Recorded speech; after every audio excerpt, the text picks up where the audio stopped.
Sibeko Manqele. Akubiza mfana. Hlala phansi empini zerange lapha ngemuva ngaphandle. Hlala lapha nje ngaphandle. Uvele ngewindi lapha ya. Sibeko Manqele. La mfana wami. Wenziwa mana ngicela ukubuza umbuzo wodwa nje mfethu. Yini ekwenza ukuthi uposte into enjena ngami ku Facebook? Bekuyini inhloso yakho Sibeko ngokwenze njalo? Ithi ngizondwe mina abantu mina. Ngizondwe abantu bakambatha mina. Ngizondwe unongoma unkana wakithi mina. Ngenxa yakho Sibeko. Namehla petukile. Wena uSibeko wena. Petukelwe ngamehlo wena Sibeko wena. Igama lakhe lishalelo kuSibeko elikamthandeni out indaba yalo. Sibeko Manqele. La ndoda. Mfethu iphutha lami kuwe emthandeni. Sibeko ndini. Kwaba ukuthi mfethu kahle ngingasipost isigehle sakho sengoma. 1 2 phutha lami engalenza kuwe. Wamele ngamncomo ukukhuzana mayenza into enhle ngoba kumele kunconywe wena wedwa phela umuntu omkhulu. Umuntu okumele anconywe nguwe ofanele ukunconywa nguwe. Hayi abanye abantu. Hamba ucinga itrend ko TikTok, ucinga itrend, uhamba uyigaxa nje kuma groups mfethu angasile ngoba uzama itrend, ihambile itrend, ikubalekela itrend ayisekho itrend kuwena. Uhamba uyayigubha wena itrend, uyayifuna itrend ngenkani. So uyifuna nangami ke, uyifuna kumuntu oronge mfana, ngikuphetela umdidi mina. Ubeke nje obala.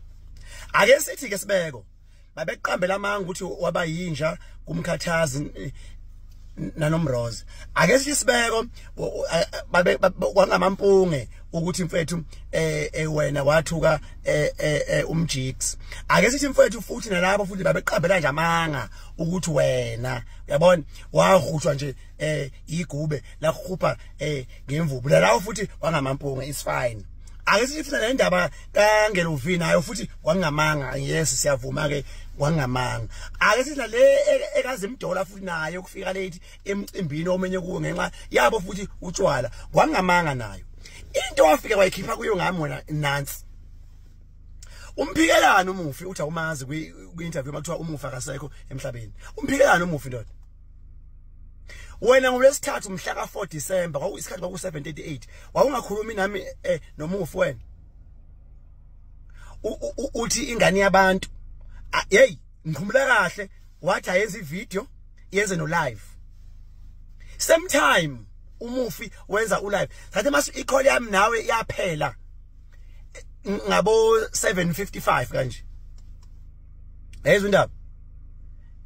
Yaphesa inqamula icall yethu wasumufi eyokwenza live emalini enanivumele wena nayo lo mala wazi umnika uthe ngithema ngifona ngolesihlanu ngoba sazovuka umgqibelo siye eCenturion wathi wena asizeni kwakho ngolesihlanu mangiphuma emsebenzini mina ngathi mina lo masimba lawe mina angiwenzi kusho wena namhlanje umazi umufi wena mhlambe nokuthi uyamkoloda usawuphika lokho lalela ke ndoda awuyeke ukungithumela ngezimako zakho osiqiniseko awuyeke nje mfethu ngiyakwazi usebenza kanjani nalosiqiniseko ngiyazi mfethu into enezayo naye umsangano kanjani usiqiniseko nikhuluma naye ubusuku bonke ke manje uzovuka ekseni uzokwenza le video lenga mfethu awujabuli ukuthi wafakela ingane i-criminal record kumanje mfethu usiqiniseko angeke akwazi ukuqashwa ndawo ngenxa yakho.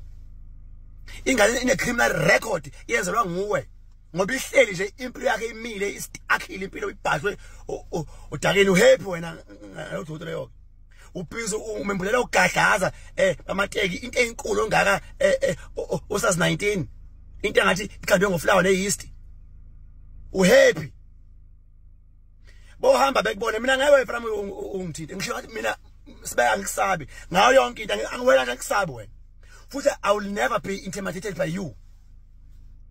You will never intimidate me baba. Never. When we ingane kimi wena Sibeko usamgojoywana nje. Ngeke mina uzongithinta. Uzama ukungibulalisa kuwena owabuyisa ingane yabantu. Uwena wabuyisa ingane yakutshela mina uwena.